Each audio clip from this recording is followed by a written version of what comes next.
Bismillahirrahmanirrahim. Assalamualaikum warahmatullahi wabarakatuh. Global Hijrah malam ini bersama saya Zaim Zamani. Episod isu pelarian terkandas di sempadan Poland, Belarus yang bermula awal minggu lalu kini memasuki fasa genting.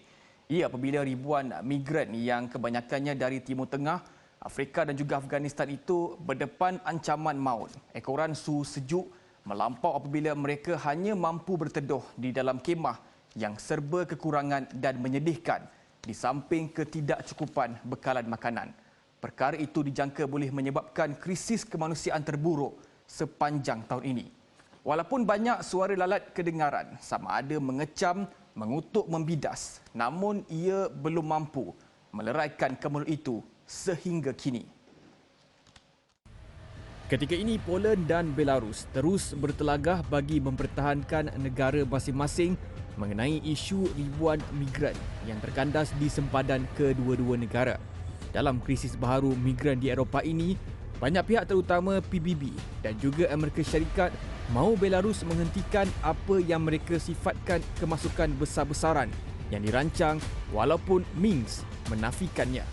Belarus juga mendapat sokongan Rusia yang menyifatkan Minsk amat bertanggungjawab mengenai isu pelarian ini. Namun tindakannya membenarkan kemasukan migran menuju Eropah sebelum disekat Poland kini mengundang malapetaka kemanusiaan. Ia selepas ribuan migran itu terkandas dalam keadaan cuaca sejuk di bawah paras sejuk beku tanpa bekalan makanan mencukupi. Dilaporkan ada yang maut akibat cuaca ekstrim berkenaan. Perdana Menteri Poland Mateusz Morawiecki dengan tegas dan lantang berkata Warsaw akan terus menutup pintu sempadannya demi kestabilan dan keselamatan negaranya dan juga keselamatan seluruh EU. Puluhan ribu tentera telah dikerahkan di kawasan terbabit bagi memastikan pintu sempadannya tidak dibolosi. Jika keadaan ini berterusan, apa nasib migran yang sebelum ini melarikan diri daripada kemiskinan dan juga peperangan di negara masing-masing demi mendapatkan kehidupan yang lebih baik? Di manakah sikap kemanusiaan di blok Kesatuan Eropah? Baik, dalam pada itu keadaan pendatang dijangka bertambah buruk jika Poland terus berdegil menutup pintu sempadannya. Jumlah kematian dijangka meningkat sekiranya ribuan migran itu terperangkap di sempadan berkenaan tanpa bantuan sewajarnya. Kehidupan pelarian itu yang rata-ratanya beragama Islam kini diibaratkan nyawa di hujung tanduk. Penasihat Kemanusiaan Medicine Sans Frontiers (MSF) atau lebih dikenali sebagai Doctors Without Borders, Kyle McNally berkata, jika akses kemasukan tidak diberikan, nasib malang bakal menimpa pelarian berkenaan. Hari demi hari, kehidupan mereka terdesak dan semakin memburuk.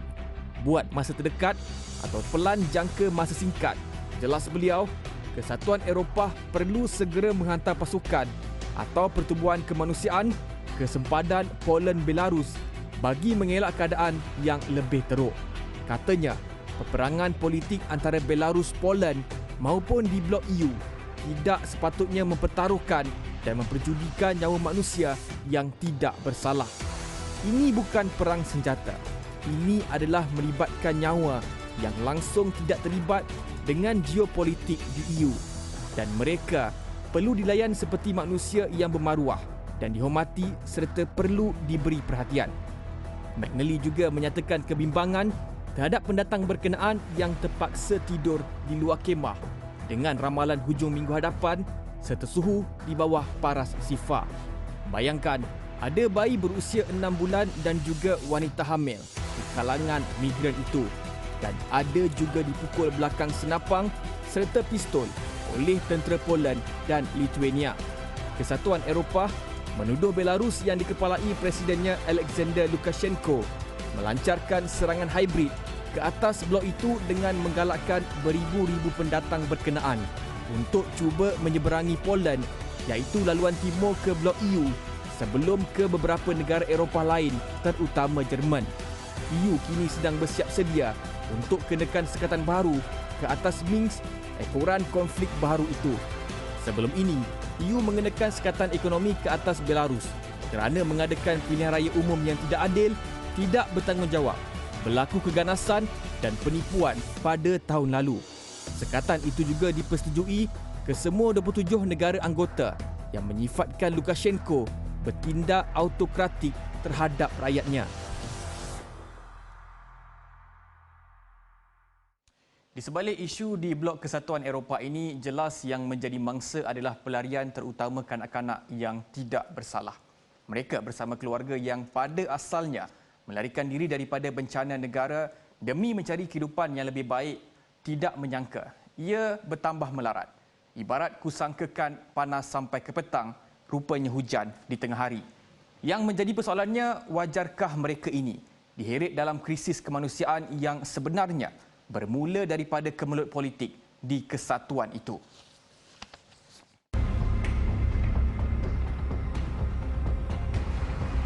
Di kem berhampiran Grodno ini, sekumpulan kanak-kanak berkumpul merayu supaya diberi belas ihsan kepada mereka dan ada yang memegang plakat dan menulis di mana hak asasi manusia. Ada juga di dahi kanak-kanak itu ditulis perkataan tolong. Sehingga kini, kanak-kanak Malang ini bersama keluarga terpaksa hidup berhimpit ekoran turut terkandas di sempadan Poland, Belarus. Keadaan ini dibimbangi menjadi tragedi kerana akses bantuan terhadap migran ini sangat terhad. Setakat ini, 8 pendatang sudah dilaporkan maut dan jumlah itu tidak mustahil akan bertambah jika dilihat keadaan yang mendesak di lokasi berkenaan.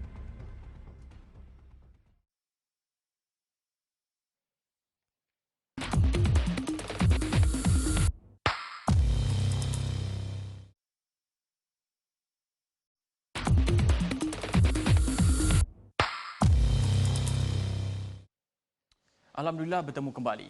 Masih dengan isu pelarian di sempadan Poland, Belarus. EU telah menuduh Belarus menggalakkan pendatang dari Timur Tengah, Afghanistan dan Afrika untuk cuba menyeberangi sempadan secara haram adalah sebagai membalas dendam terhadap sekatan awal yang dikenakan ke atas Minsk berhubung pencabulan hak asasi manusia di negara itu. Walaupun Lukashenko berkeras menafikannya, namun situasi itu seakan-akan selari dengan tekanan yang diterima Belarus. Adakah ia benar atau ianya hanya tuduhan membabi buta?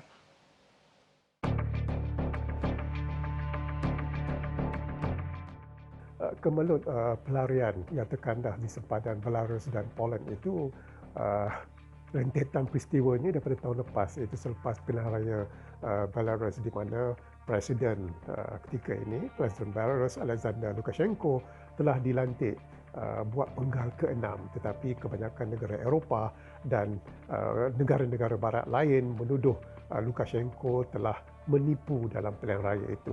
Jadi dalam hal ini beberapa sekatan ekonomi telah dikenakan dan kemuncak pertikaian persenjataan di antara negara Eropah ataupun Kesatuan Eropah dengan Belarus adalah apabila pesawat Ryanair yang dalam perjalanan daripada Greece ke Lithuania telah dipintas oleh tentera udara Belarus untuk menangkap dua pembangkang yang berada dalam pesawat tersebut.